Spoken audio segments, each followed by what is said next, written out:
I never thought a simple Thursday morning in Boston would unravel the life I had carefully stitched together over decades. My name is Eleanor Davis, a 58-year-old African-American woman with graying curls tied neatly back and eyes that have seen both sorrow and triumph. Today, I was tending to my small flower garden outside my Victorian townhouse, the scent of fresh rain lingering in the air, when the mail slipped through the slot, a plain envelope with no return address. Curiosity stirred in my chest as I opened it. Inside was a single photograph. My son, Marcus, standing beside a woman I didn't know, her smile wide, her arm around him, as if she owned every part of him.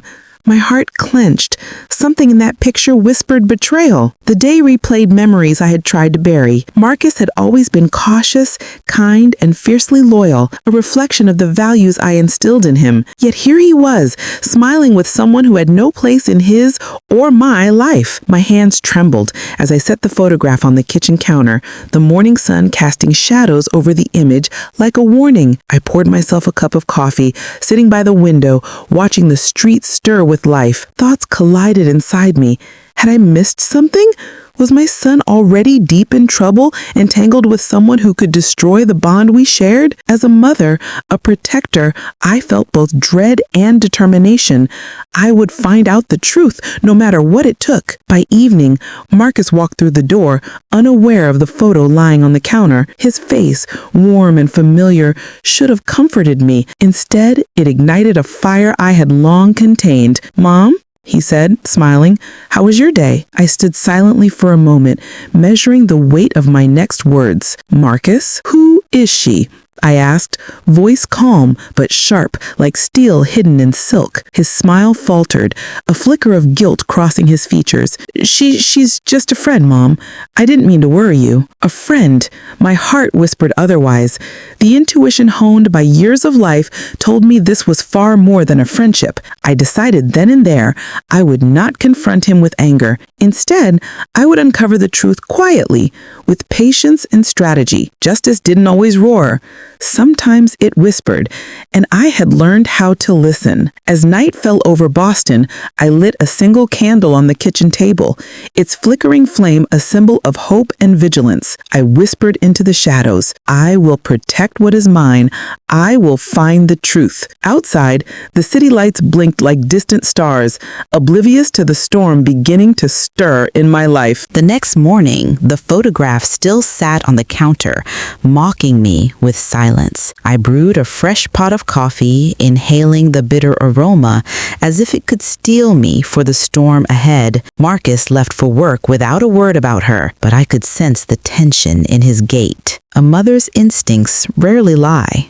I decided to start quietly, tracking who she was. A quick search revealed her name, Vanessa Harper, a 34-year-old social media influencer living in Cambridge. Charming, ambitious, with a smile designed to disarm anyone. I read through her posts, carefully noting how she crafted a life of perfection online. Luxury dinners, weekend trips, and endless streams of selfies with Marcus in the background. My stomach turned as I realized she had been in his life far longer than I suspected. Every post, every tagged location told a story of intrusion into a life I had thought I controlled. I remembered the advice my own mother gave me. "Eleanor, strength isn't loud. It's the quiet vigilance that protects what matters." I clutched that thought like a talisman. That evening, I watched Marcus from the window as he left for work. My mind replayed memories. His first day of school,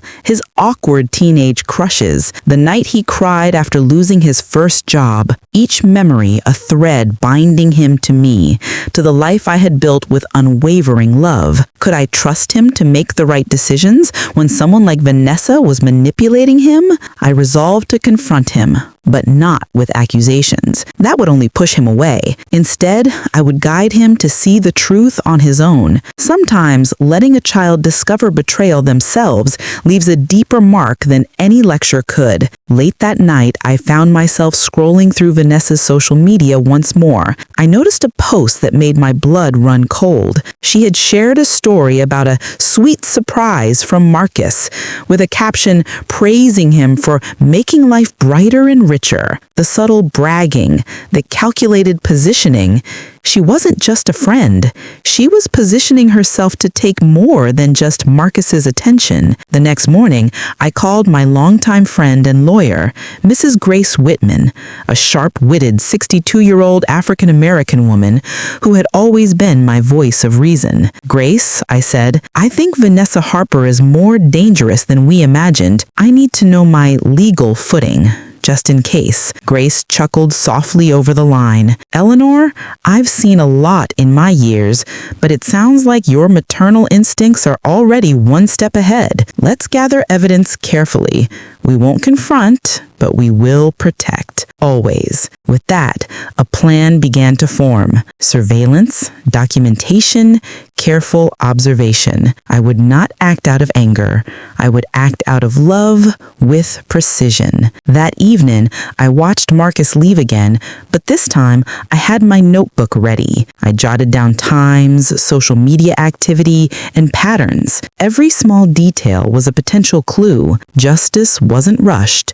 It was methodical. As I sat back in my chair, candlelight flickering beside the photograph, I whispered, "Marcus, I will always protect you, even from yourself. And when the truth comes, I hope you'll see that love sometimes comes wrapped in lessons we don't want to learn." The city outside was alive with distant traffic and sirens, but inside, my home was calm, a quiet battlefield where patience and vigilance were my weapons. Tomorrow, I would begin speaking to those who might know Vanessa in real life. Neighbors, colleagues, anyone who could reveal her intentions. I would gather the threads and weave the picture of truth, because in the end, love and justice were inseparable, and I had learned through a lifetime of trials that both required courage, patience, and unwavering faith. The next morning, I woke with a sense of purpose. I brewed coffee, black and strong, and sat by the window, watching Cambridge's gray sky. Marcus had left hours ago, and I felt the familiar ache of absence mixed with worry. I knew I had to act carefully. Love sometimes demanded patience more than action, and I had a lifetime of patience, honed by trials I'd endured. I started by calling the neighbors near Vanessa's apartment. A few were reluctant to talk, wary of gossip, but one elderly man, Mr. Thompson, 70, with thinning white hair and a kind smile, mentioned seeing her frequently with Marcus,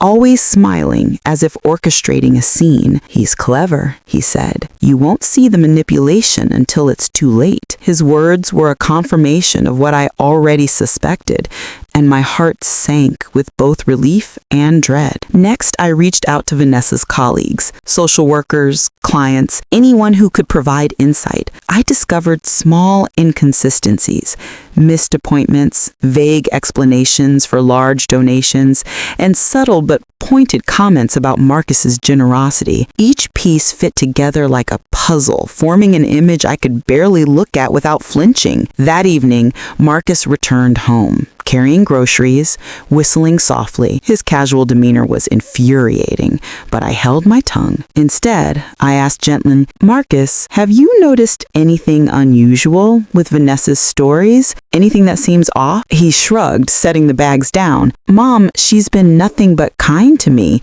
Why?" His voice carried that blend of defensiveness and innocence that made my chest tighten. I took a deep breath. "I just want you to be careful, son. Sometimes people hide things behind a smile." Marcus laughed softly, the sound hollow. "Mom, she wouldn't. You don't need to worry about me." I studied him, searching for signs, for anything that suggested he saw what I saw. But all I found was blind trust, a dangerous thing when placed in the wrong hands. Later that night, I reviewed my notes. I had a growing file of screenshots, witness statements, and photographs. My heart ached, but I reminded myself that justice was never quick.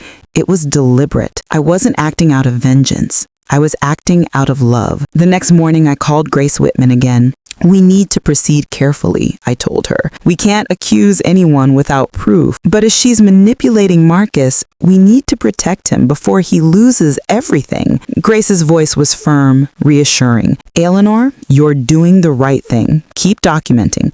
Observe. Let the truth reveal itself. And when it does, it will be undeniable. By midweek, I had noticed patterns. Vanessa had a way of subtly diminishing Marcus in conversation, making him feel guilty for small decisions, praising herself for his generosity, and hinting that he owed her trust. I realized she wasn't just a threat to his money, she was trying to own his mind. That evening, I found Marcus staring at his phone, scrolling through social media. I approached quietly, sitting beside him. Marcus, may I? I gestured to his phone. Reluctantly, he handed it over. I scrolled through her messages, carefully noting the manipulative undertones. Marcus's brow furrowed as he read, finally, seeing what I had been seeing for weeks. I didn't notice, he whispered. She's controlling me without me realizing it. His voice cracked. The protective bubble that I had tried to create was finally breaking. I held his hand gently. That's why I watched and waited. Love isn't always about rushing in to fight. Sometimes it's about letting someone learn the truth while you're standing quietly beside them. Marcus sat in silence, letting the weight of realization settle. Mom, what do we do now? His voice trembled. I smiled softly. Pride and relief mingling. We prepare carefully. We gather everything we need, and when the moment comes, truth will do the work justice itself. As I watched him, I realized this was the turning point. The blind trust was gone, replaced with understanding. I whispered to myself, patience, Eleanor.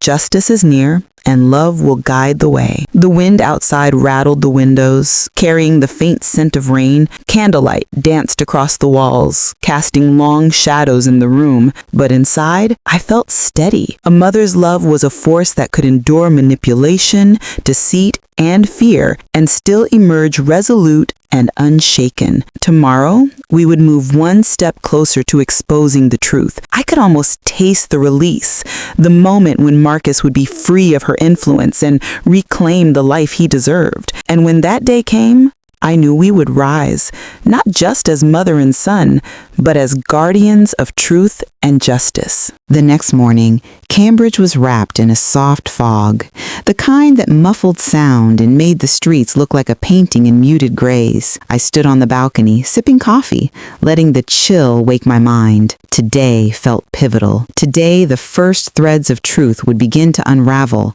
and Marcus would see her manipulation without the haze of affection clouding his judgment. I started by reviewing everything again, piece by piece. Each message, each note, each suspicious interaction. Vanessa's charm was insidious, a slow poison that made the careful observer notice too late. I traced patterns in her schedule, her stories, the way she subtly isolated Marcus from friends and colleagues. Each step she took, intentionally or not, left breadcrumbs that led straight to a larger picture. Marcus joined me on the balcony, rubbing his eyes from lack of sleep. Mom, I didn't realize how deep it went, how she's been shaping everything, he said, voice soft, almost fearful. I reached out and held his hand. Now you see it, son. Now you can finally act from awareness, not trust alone. That afternoon, we visited Vanessa's office under the pretext of a casual drop-in. I observed her from the lobby, watching the ease with which she greeted clients, her laugh precise, almost rehearsed, her posture perfect. But then small signs,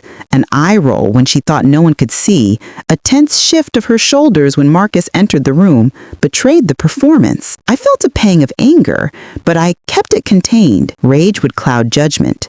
This was about truth, not vengeance. Later, back at home, Marcus and I laid out a plan. We would document everything. Emails, bank statements, client reports, anything that could demonstrate her manipulations.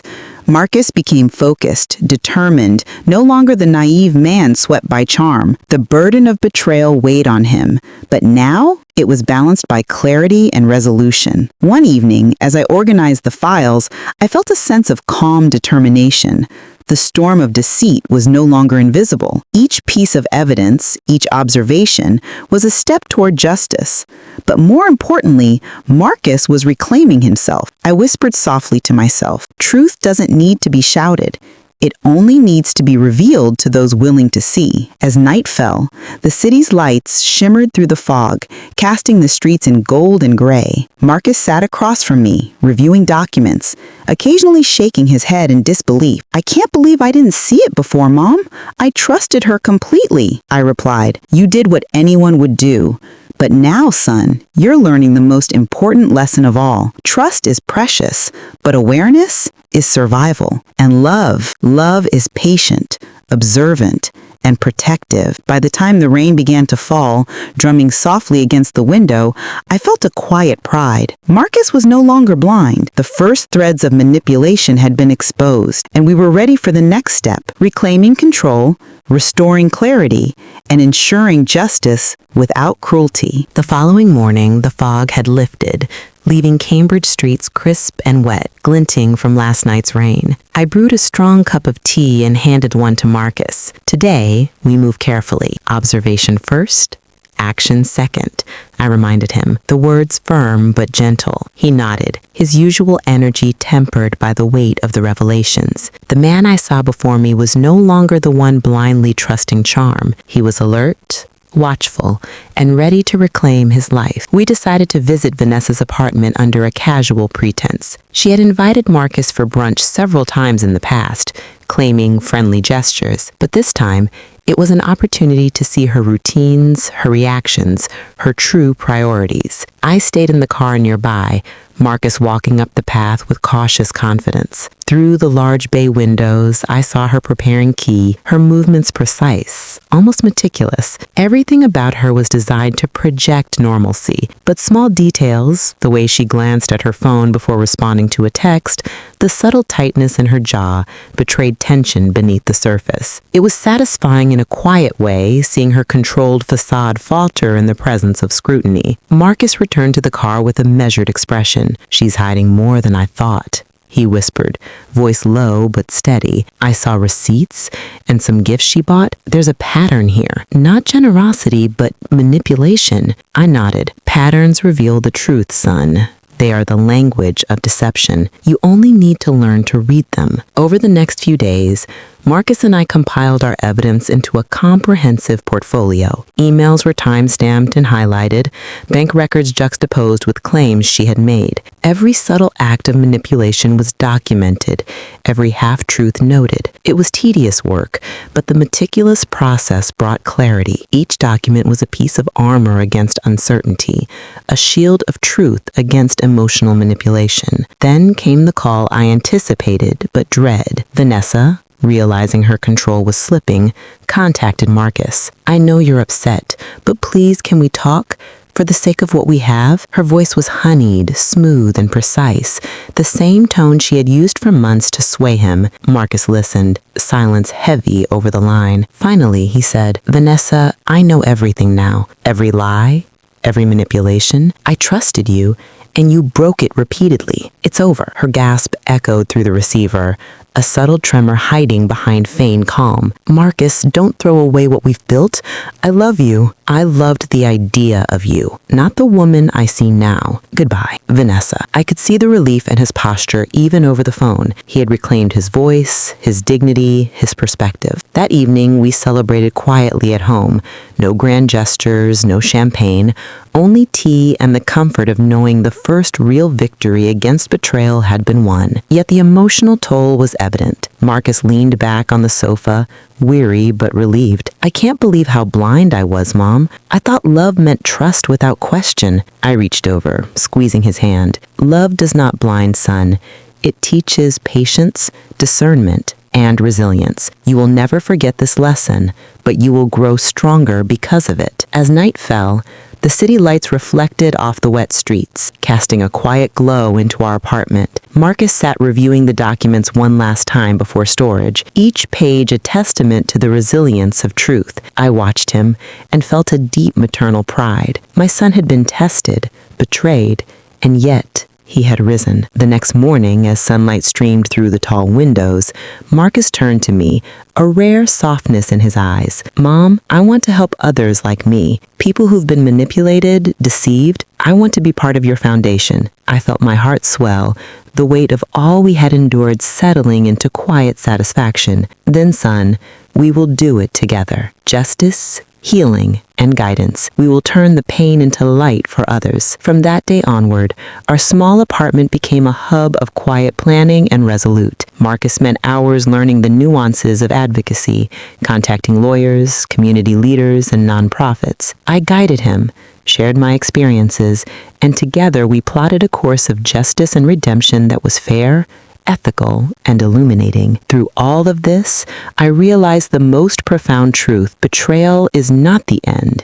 It is the beginning of discernment, of growth, and of learning the real value of trust. Marcus was no longer a passive participant in his own life. He was an agent of change, equipped not only to defend himself, but to help others navigate the treacherous waters of manipulation and deceit. Days passed, each one heavier than the last, but infused with a quiet determination. Marcus had fully embraced his role at our small advocacy initiative, which we named Second Chance Alliance, a place where victims of manipulation, deceit, or betrayal could reclaim their dignity. We spent mornings reviewing cases, afternoons meeting community members, and evenings drafting awareness campaigns. Each task, no matter how small, became a stitch in the fabric of recovery. One rainy afternoon, a woman arrived at our doorstep. She was trembling, soaked from the unexpected storm, clutching a worn leather handbag as if it contained her entire world. Her name was Tanya Benson, a 42-year-old African-American woman with short, tightly curled hair, wearing a faded denim jacket over a mustard sweater. Her eyes darted nervously around the room, scanning walls filled with photos of previous beneficiaries and thank you letters. Eleanor's heart softened immediately. "Come in, Tanya. You're safe here," I said, my voice gentle but steady. We led her to the small seating area, offering a blanket and a hot cup of tea. Marcus sat nearby, notebook in hand, ready to listen. After a long pause, Tanya spoke, her voice breaking.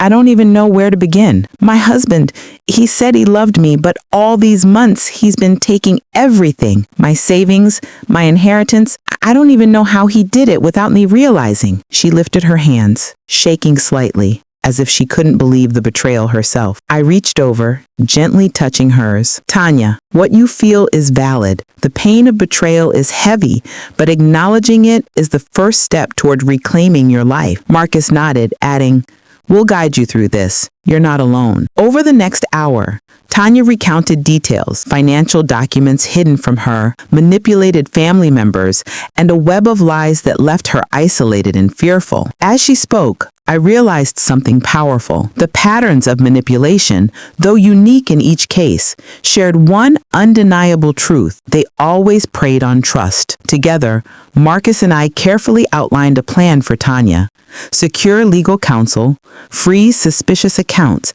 and confront her husband with a clear record of evidence. But more importantly, we emphasized emotional restoration. Tanya needed to reclaim confidence, trust in her intuition, and rebuild boundaries. That night, after Tanya left with a temporary sense of relief, Marcus and I reflected on the day. "Mom," he said quietly, "these stories, it's heartbreaking, but there's something else. Each time someone finds their strength again, it's like we're healing a part of ourselves too." I nodded, smiling softly. "Exactly, son. Every life we restore is a reminder that justice isn't only about punishment.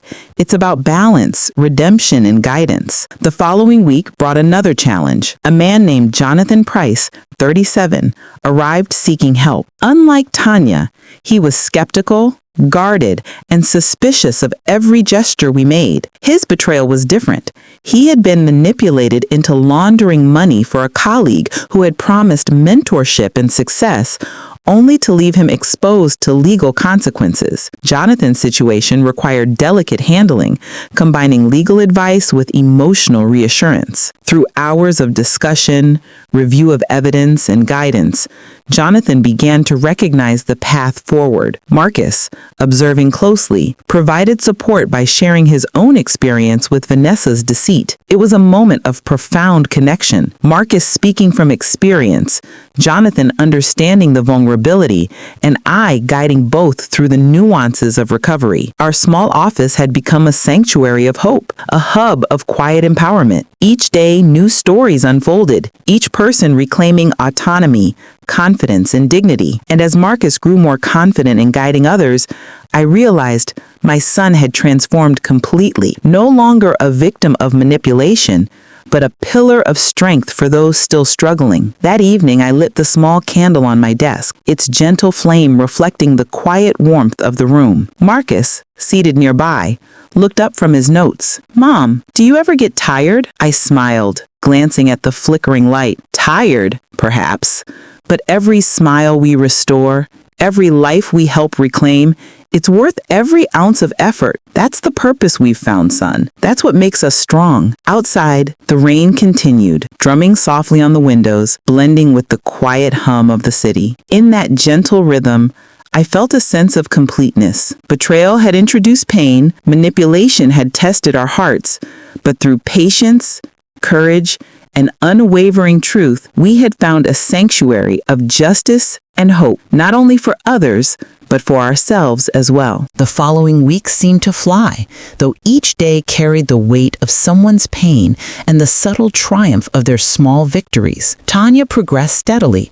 Her confidence grew, her voice stronger with each recounting of her experience, and her steps lighter, as if each decision to reclaim her life lifted an invisible burden. Watching her transform reminded me of the strength that lies within each person, waiting for the moment they are brave enough to claim it. Marcus had grown into his role as a guide and mentor, his own past lessons giving him an unmatched empathy. I often caught him pausing, reflecting deeply before offering advice, as if he wanted every word to carry the weight of truth. It was comforting, knowing that what we were building was not just a foundation for victims, but a legacy of resilience. One chilly morning, as sunlight filtered through frost-laced windows, a young woman arrived at our office. She was visibly shaken, clutching her purse tightly and tear-streaked cheeks. Her name was Claudia Reynolds, a 28-year-old African-American woman with long, straight hair tied loosely in a ponytail, wearing a navy trench coat over a pastel pink blouse. Her eyes were wide with fear, scanning the office like a hunted bird. Eleanor rose, her voice soft but commanding. "Claudia, you're safe here. Please, sit and tell us what happened." Claudia's hands trembled as she set her purse down and she began to recount her story. Her boss, whom she had trusted implicitly, had embezzled funds from her freelance business accounts and manipulated her into signing documents she did not fully understand. Claudia's voice cracked as she described the betrayal, the panic, the humiliation, the fear of losing her dream before it had even begun. I placed a reassuring hand on hers. "You did nothing wrong, Claudia. The deceit was never yours. Recognizing it is the first step to regaining control." Marcus took out a notebook, jotting down key details while maintaining eye contact, his demeanor calm and non-judgmental. "We'll help you navigate this, Claudia. Together, we'll make sure justice is served, and more importantly, that you reclaim your confidence and independence." Over the next few hours, we discussed legal avenues, reviewed documents, and built a structured plan to confront the manipulation head-on. The process was meticulous, but Claudia's initial terror slowly morphed into cautious optimism. By the time she left our office, she walked a little taller, carrying the weight of hope alongside her. That evening, I reflected on the day while tidying our modest office space. Marcus joined me, carrying 2 cups of steaming herbal tea. He said, "Mom, Every person we help, it feels like we're repairing more than just lives. We're mending trust, piece by piece. I nodded, sipping the tea. Yes, son, and it's a reminder that even when betrayal strikes, honesty and courage can rebuild what was broken. The process may be slow, but the outcome, hope, is worth every effort. A week later, we received a referral from a local community center. An elderly man named Leonard Harris, 66, struggling after his caregiver had siphoned off his pension. Leonard, a tall, lean African-American man with graying hair and a weathered face, wore a simple beige sweater over plaid slacks. He moved slowly, but with a quiet dignity, his eyes revealing a deep sadness that had been accumulating over years of quiet endurance. Our first meeting with Leonard was deeply emotional. He spoke of trust violated, independence stolen, and dignity compromised. Marcus guided him gently through the process of documenting his losses, while I offered reassurance and a sense of stability. By the end of the session, Leonard's shoulders seemed less burdened, and a small spark of hope glimmered in his eyes. Later that night, as rain tapped softly on the window, I sat alone at my desk, reflecting on the myriad of stories flowing through our office. Each case was unique, yet all carried threads of betrayal, courage, and resilience. And in the center of it all, Marcus and I were learning something profound. True justice is not only about punishing wrongdoing, but restoring faith in oneself and in humanity. The candle on my desk flickered gently, its light casting shadows that danced across the walls filled with photos of the people we had. Marcus watched it with me, a thoughtful silence between us. Mom, do you think everyone finds peace eventually? I smiled softly, looking at the warm glow. Some do, son, and some need guidance until they find the courage within themselves. That's our role, not just to guide, but to remind them that even after betrayal, life can be beautiful again. As night settled over the city, I felt a quiet contentment. The storm of deceit, fear, and manipulation may have visited many lives, but through empathy, justice, and unwavering support, we were building something stronger, a beacon for those who believed they were alone. The following weeks unfolded like a slow awakening for everyone involved. Claudia returned multiple times, each visit a step further from fear and closer to self-empowerment. I watched her transform from a timid, trembling woman into someone who could stand firm, voice clear and unwavering, ready to reclaim what had been stolen. One gray, overcast morning, as I arranged files for upcoming cases, a letter arrived. Its envelope thick and official. Opening it revealed a court summons for Claudia's former employer, a man named Richard Baines, a 45-year-old Caucasian man with sharp features and a calculated coldness in his expression. It was time for him to face accountability, and the legal system would finally catch up with the deceit he had sown. Claudia's eyes brimmed with tears when I handed her the letter. "Is this really happening?" she whispered. I nodded, my hand gently pressing hers. "Yes, Claudia. Justice doesn't always arrive quickly, but when it does, it carries the weight of truth." Meanwhile, Leonard's case had progressed with careful diligence. His pension had been partially recovered, and arrangements were being made for him to live independently without fear of further exploitation. Seeing his small but profound smile, I realized how even modest victories could feel monumental when dignity and security were restored. On a rainy afternoon, Marcus and I received another unexpected visitor. Harriet Johnson, a 53-year-old African-American woman with curly hair tied loosely, wearing a soft gray cardigan over a floral dress. Her hands clutched a worn leather purse as she spoke in halting breaths. She had been deceived by a close family friend who had drained her savings, leaving her in near poverty. Harriet's story was painful, layered with betrayal, and yet, as she spoke, there was a spark of hope, a desire to fight back. Marcus sat beside her, his voice calm and reassuring. "We will guide you, Harriet. The wrongs committed against you will not define the rest of your life." I offered her tea, watching her hands shake as she accepted it. The warmth of the mug seemed to soothe her nerves, and slowly, confidence replaced the tremor in her voice. She began detailing the steps her friend had taken, and together, we mapped out a path to reclaim what was rightfully hers. Evenings at the office grew quiet, punctuated only by the soft tapping of keyboards and the occasional rustle of papers. I would sometimes catch Marcus staring out the window, contemplative, reflecting on the many stories that had entered our lives. "Mom," he said one night. Every person we help feels like they carry a piece of us with them afterward. It's overwhelming sometimes. I reached across the desk, placing my hand on his. That's the price of empathy, son, but it's also the reward. Each life restored as a reminder that goodness still exists, even after betrayal. One chilly night, after closing the office, I walked to the small porch, the scent of rain and wet earth clinging to the air. I thought about the countless individuals we had helped, each story unique, yet all threads in the same tapestry of resilience. The city lights shimmered through the mist,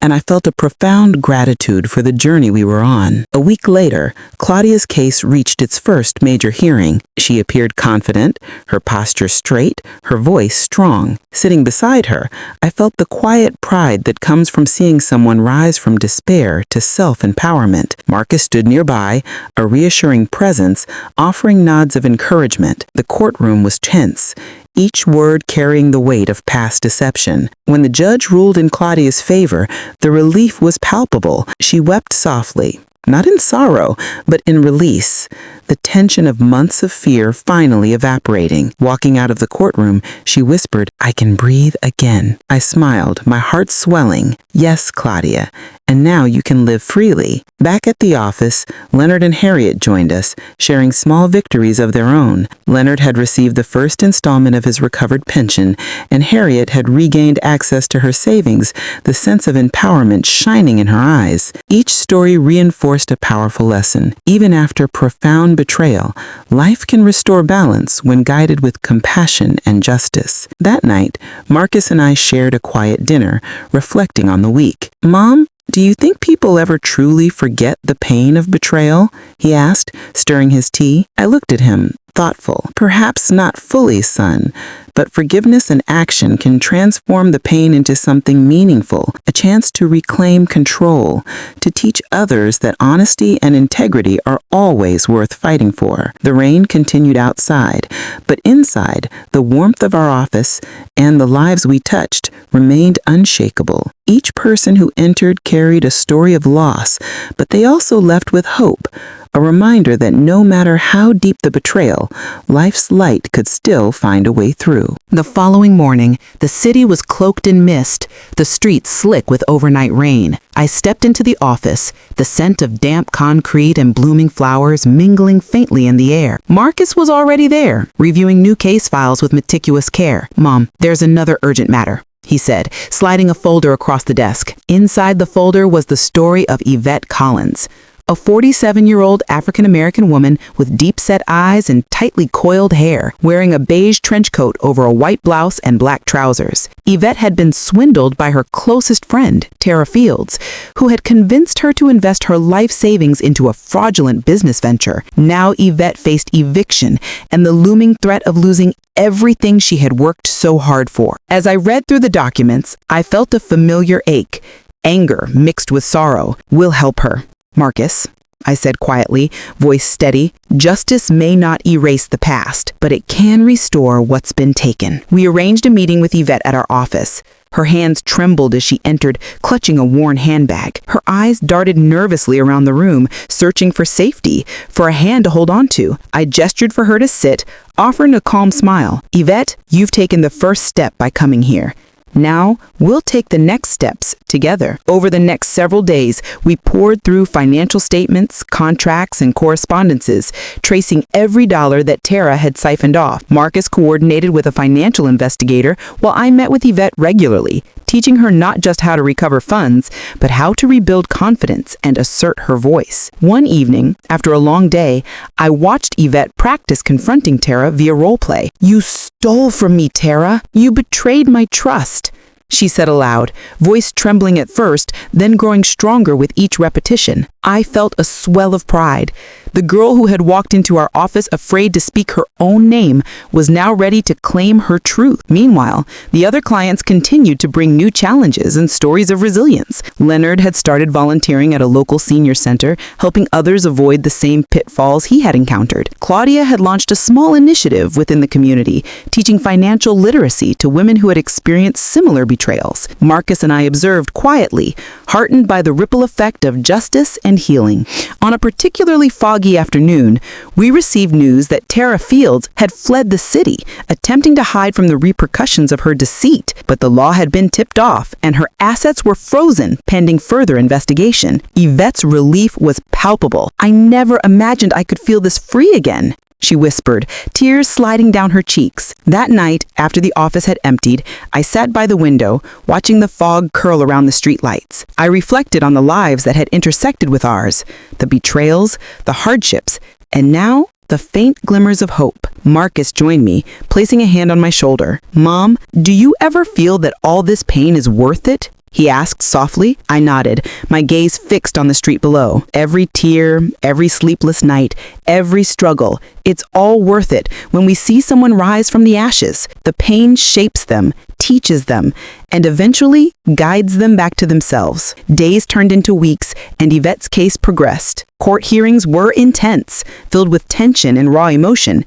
Yet each session revealed her strength. When the final verdict came, ruling in her favor, the relief was almost tangible. Yvette broke down, sobbing openly, her tears of fear now transformed into tears of liberation. In the quiet aftermath, she hugged me tightly. "Eleanor, I can finally live again. I can trust myself again." I held her, letting the silence speak louder than words, knowing that her triumph was a testament not just to legal justice, but to human resilience. Even Marcus seemed moved. His stoic expression softened. "Mom, look at her. She's shining again, and it's because of you," he said, his voice thick with emotion. I smiled, brushing a loose curl from her forehead. "No, Marcus, she's shining because she dared to fight back, because she refused to let betrayal define her. We only guided her." The fog outside slowly lifted, revealing a soft sunset, painting the city in warm gold and pink hues. It was a reminder that even after the darkest storms,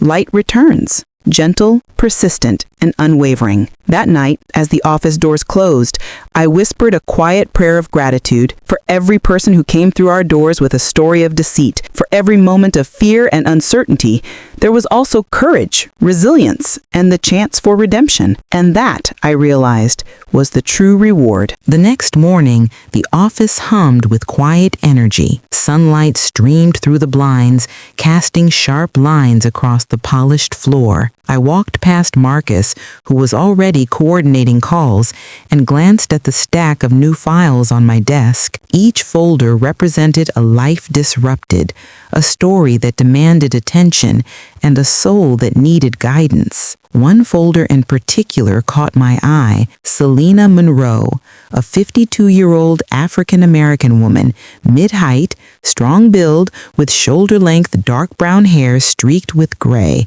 wearing a simple teal blouse and black trousers. Her story was heart-wrenching. Her younger brother, Derek, had manipulated her trust for years, siphoning off her inheritance under the guise of familial loyalty. She had worked tirelessly to build her small boutique, yet Derek's deceit had left her on the brink of bankruptcy. When Selena arrived, her expression was one of guarded hope. She walked with measured steps, hands clutching a worn leather purse. Her eyes, though shadowed with worry, reflected a spark of determination. I gestured for her to sit, offering a reassuring smile. "Selena, you've taken the first brave step. Now, together, we'll reclaim what's rightfully yours." Over the following days, we reconstructed Selena's financial landscape, tracing transactions, examining contracts, and uncovering the subtle ways Derek had manipulated both her confidence and finances. It was meticulous work, but Marcus and I were unwavering. Each discovery, though painful, strengthened Selena's resolve. One afternoon, as I guided her through a list of potential legal actions, she paused, tears threatening to fall. "Eleanor, I feel foolish. I trusted him because he's family," she whispered. I reached across the desk, placing my hand over hers. "Selena, being deceived doesn't make you foolish. It makes you human. Recognizing the betrayal and taking steps to address address it.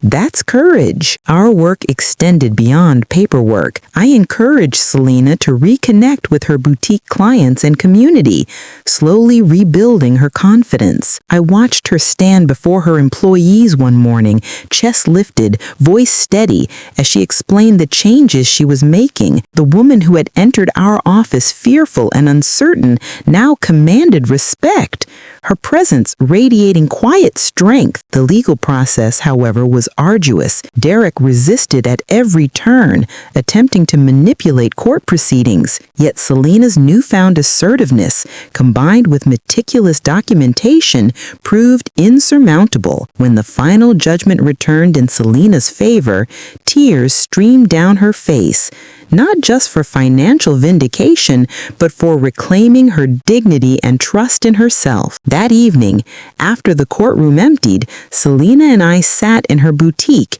now buzzing softly with loyal customers. She handed me a freshly brewed cup of coffee, her hands steady, eyes bright. "Eleanor, I never thought I could feel this whole again.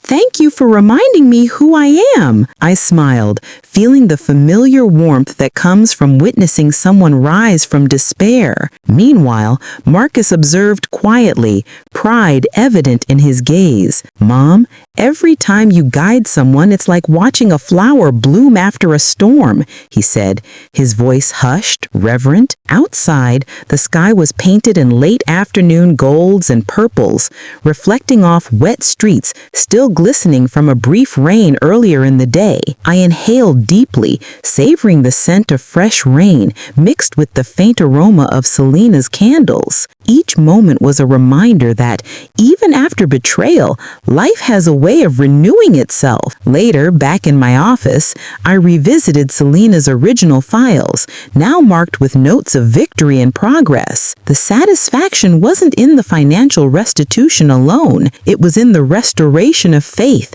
dignity, and self-respect. As I closed the folder, I whispered a silent prayer of gratitude, not just for the resolution, but for the resilience of the human spirit. That night, I looked out my office window at the city lights, reflecting on the countless lives that intersected with ours. Each story, each struggle, and each triumph reinforced the belief I had always held, that even in the face of betrayal, justice paired with compassion can illuminate the darkest paths. I realized something profound. It wasn't merely about recovering what was lost.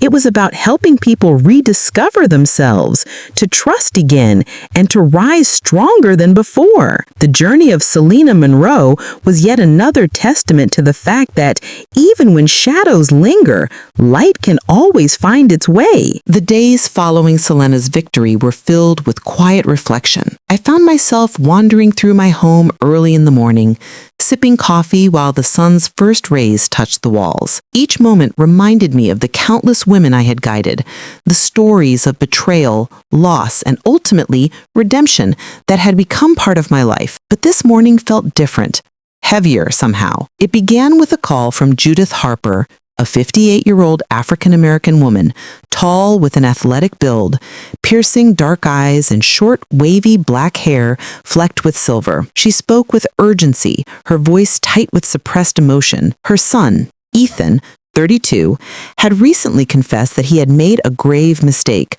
one that jeopardized their family's home. Judith's husband had passed years ago, leaving her to manage a modest estate. She had always trusted Ethan implicitly, but his recent decisions threatened everything she had built. When Judith arrived at our office, her usual composed demeanor was shattered. She wore a deep burgundy sweater over a gray skirt, polished shoes tapping nervously on the floor. Her hands clutched the straps of her leather bag, knuckles white. I greeted her gently, placing a reassuring hand on hers. "Judith, you're not alone. We'll face this together." The story unfolded like a heavy storm. Ethan, 32, had invested their savings into a promising business venture that was in reality a complex scam orchestrated by a charismatic yet deceitful man. Judith's trust in her son had blinded her to warning signs, and now the consequences were real, mounting debts and an uncertain future. I guided Judith through each step, helping her separate fact from fear, reality from guilt. We contacted financial advisors, analyzed documents, and began building a strategy to recover what could be salvaged. Every session was emotionally taxing. Judith alternated between anger, sorrow, and self-blame. I raised him to be honest, Eleanor. How did I get it so wrong? She would whisper, eyes glistening with tears. One afternoon, as I reviewed documents with Judith, Ethan appeared at the doorway.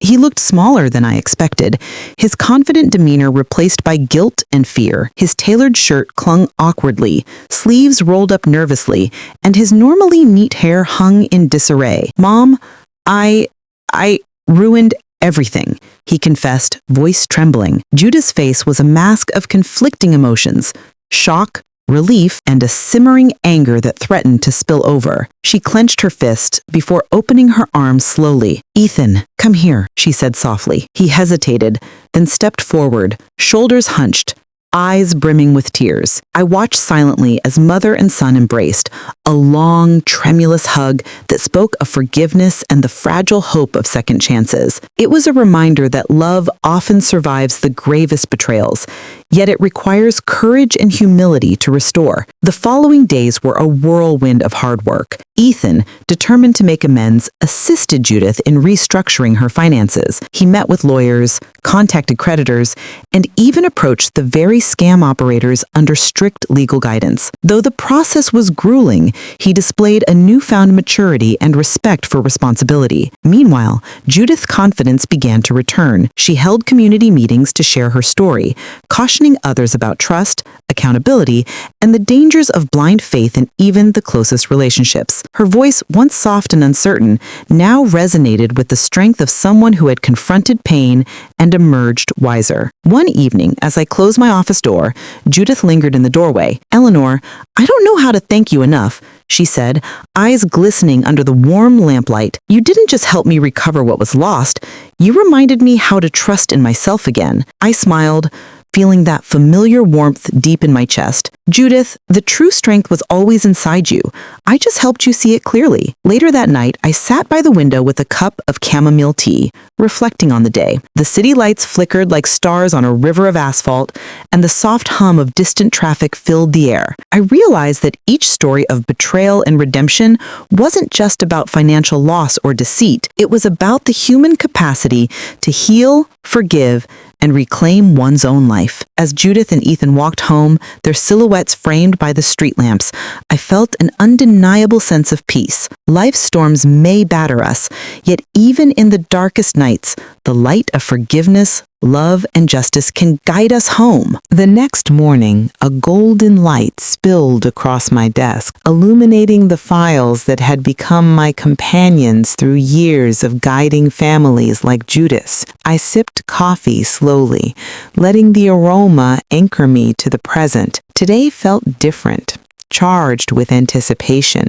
I knew a new challenge awaited, a story heavier, more delicate, yet brimming with the potential for transformation. It began with a call from Catherine Dawson, a 61-year-old African-American woman, dignified with shoulder-length, tightly coiled hair streaked with silver, and a poised posture that belied the turmoil in her eyes. Her voice trembled as she recounted the crisis. Her youngest daughter, Lila, had disappeared from her life entirely. Catherine's home in Atlanta had been the anchor of her family, a sanctuary built with decades of hard work and sacrifice. But Lila, 34, had been seduced by a manipulative partner and vanished with not just money, but the emotional stability of the family. Catherine arrived at my office wearing a navy blue cardigan over cream trousers, her hands tightly clutching a worn leather handbag,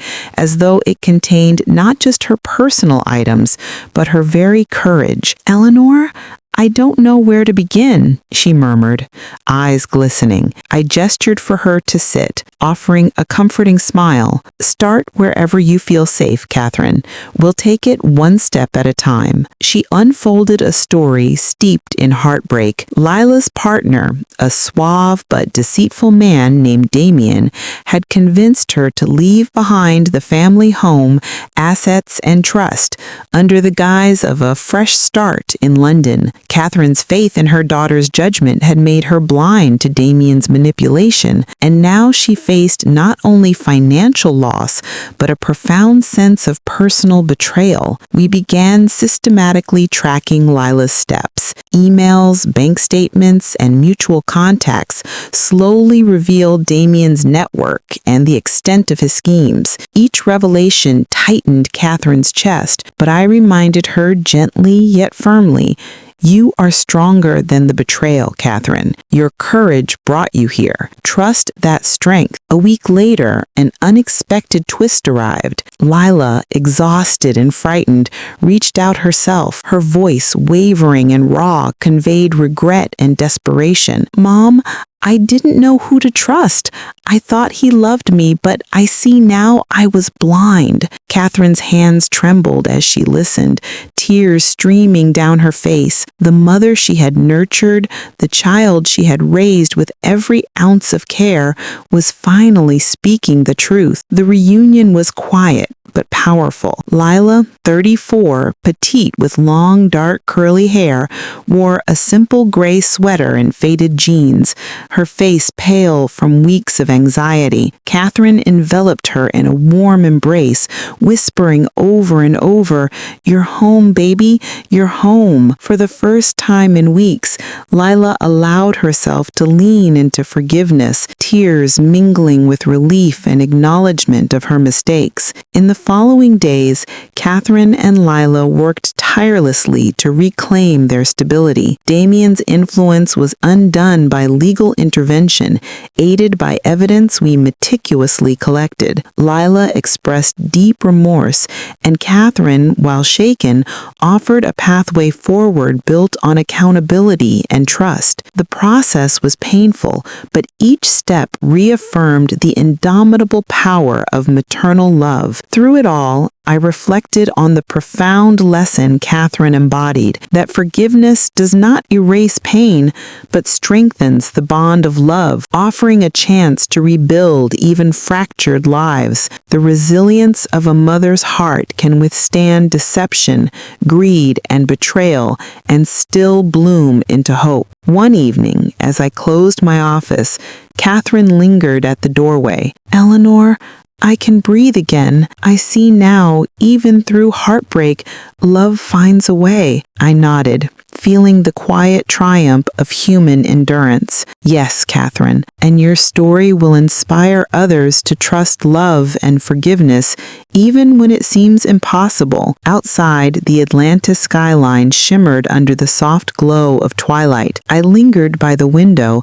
imagining the countless families still navigating storms of deceit and heartbreak, yet capable of finding light. Each story I witnessed reinforced an eternal truth. No matter the depth of betrayal, the courage to forgive and reclaim one's life illuminates the darkest paths. As I turned off the office lights, I thought of Catherine and Lila, mother and daughter, reunited, and smiled. Another storm had passed, another heart healed, and once again, hope had prevailed. The days that followed were a delicate balance between restoration and reflection. Catherine and Lila worked closely, untangling the mess Damien had left behind. Bank accounts, overdue bills, and mismanaged investments were carefully addressed. Lila, humbled and remorseful, approached every task with the sincerity of someone seeking redemption.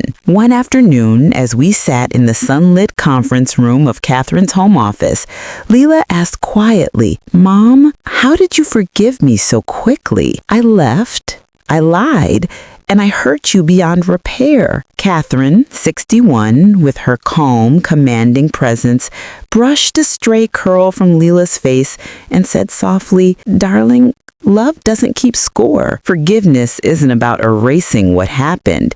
It's about freeing yourself from anger. I love you, and that love doesn't end because of mistakes. I watched them, marveling at the strength of a bond that had endured deception and fear. Catherine's words carried the quiet wisdom of someone who had lived through hardship and emerged resilient. She's right, Eleanor, Catherine said, turning to me. I've learned that the heart expands when it forgives.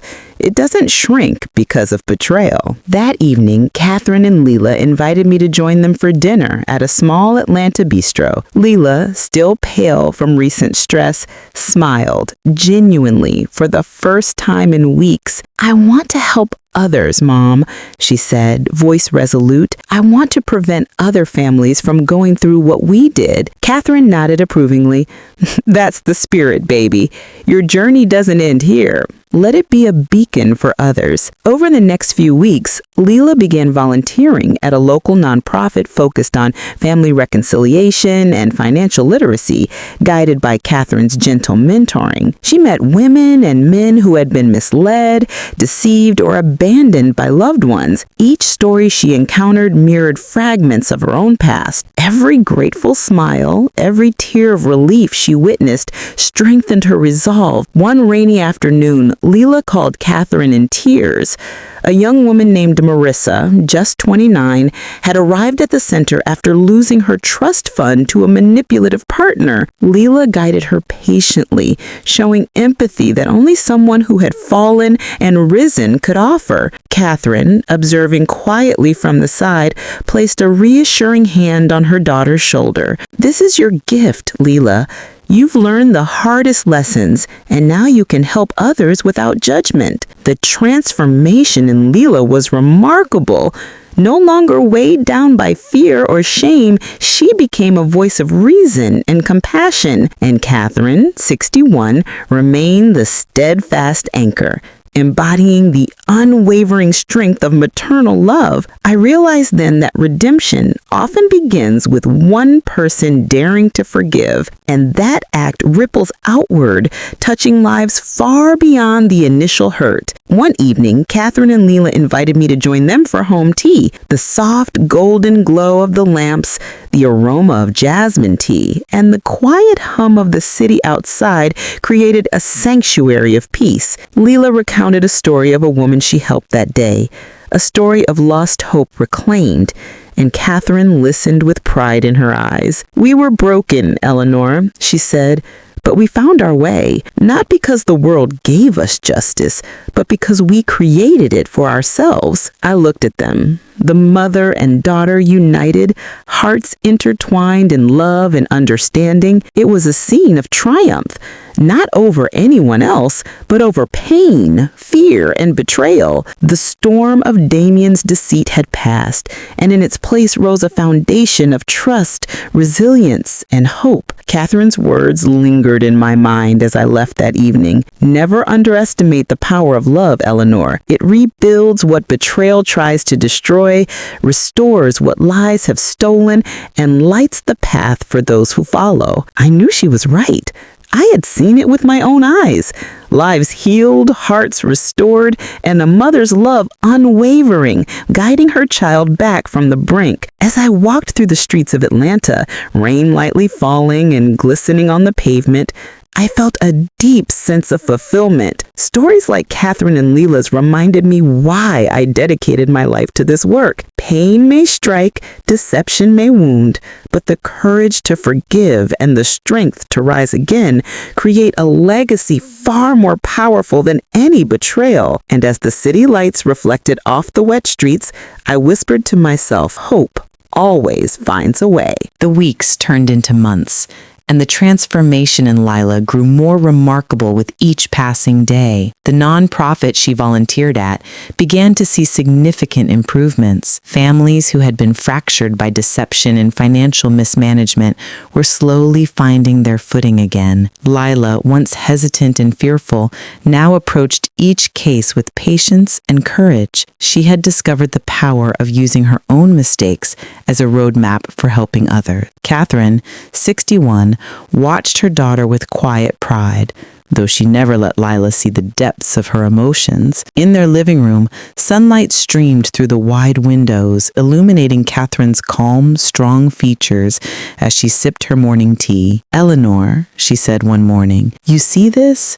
This is what hope looks like when nurtured with love and patience. People often think healing is immediate, but it's a slow, deliberate process, just like rebuilding trust." That afternoon, Catherine and Lila sat together at the foundation office reviewing case notes. One case stood out. A middle-aged man named Harold, who had lost his small business savings to a con artist posing as a business partner. Lila leaned over, tracing the lines of the spreadsheet with her finger. "Mom, this man feels hopeless, but if we can guide him, maybe he'll see that mistakes don't define him." Catherine nodded, her wise eyes softening. "Remind him, Lila, that forgiveness and patience are as much for himself as they are for anyone else." Evening brought a quiet reflection period. Catherine found herself sitting alone on the porch, lavender blooming around her. The scent mingled with the cool autumn breeze. She thought of her past, of the betrayal she had faced in her own life, and realized that the wisdom she now carried was a treasure forged from those trials. It's not the pain that teaches us, it's the courage to rise after it. Later that night, a knock came at the door. Catherine opened it to find Harold, the man Lila had been assisting. Rain drenched him, and his expression was a mixture of despair and cautious hope. Catherine guided him inside, offering a warm towel and a seat near the fireplace. Lila joined them, and together, mother and daughter, reassured him, helping him lay out a plan to regain his savings and rebuild his business. Harold's tears flowed freely, but this time they were tears of relief, not shame. In the following days, Catherine observed how the foundation was becoming more than a place of financial guidance. It was a sanctuary for emotional restoration. People came in broken, weighed down by guilt, regret, or loss, and left with a sense of empowerment and understanding. Lila's transformation mirrored this process. Her guilt and fear had been replaced with compassion and drive, a living testament to the resilience of the human spirit. One late afternoon, Catherine stood by the window, watching the golden light of sunset touch the skyline. Lila approached her quietly. "Mom, do you think we've made a difference?" she asked softly. Catherine smiled, her face glowing with pride and serenity. "Every day we give hope. Every hand we hold. Every life we touch. Yes, we are making a difference. And more importantly, we are reminding people that love and truth are never wasted." That night, as the city settled into a peaceful quiet, Catherine reflected on the long journey she had endured, the betrayals, the heartbreaks, the doubts, and she realized that all of it had led to this moment, a life lived with integrity, a daughter redeemed, and a foundation of hope and justice firmly established. The storms had passed, leaving behind fertile ground for growth, forgiveness, and healing. The lavender by the porch swayed in the gentle night breeze, carrying its calming fragrance into the house. Catherine closed her eyes and whispered a prayer of gratitude. "Thank you for the strength to endure, for the wisdom to forgive, and for the courage to rise again." Outside, the night sky sparkled with stars, reflecting the quiet promise of tomorrow. Catherine knew, with a deep sense of certainty, that their story wasn't just about survival. It was about transformation. And as long as love and truth guided them, no storm could ever truly destroy what they had rebuilt together. The morning light filtered gently through the foundation's large windows,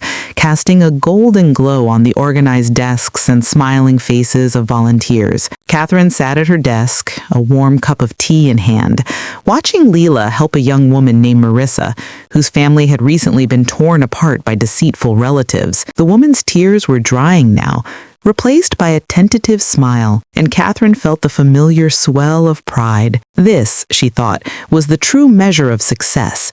Not awards or money, but the quiet restoration of dignity and trust. The past years had not been easy. Catherine remembered the nights of doubt, the moments when betrayal had threatened to break her entirely. But each trial had shaped her into the woman she now was, strong, resilient, compassionate, and unwavering. Her faith had been her anchor, and her love, unconditional and steadfast, had been the bridge over turbulent waters. Lila approached her with a notebook in hand. "Mom, the council called," she said softly. They want you to speak at the city's humanitarian awards next week.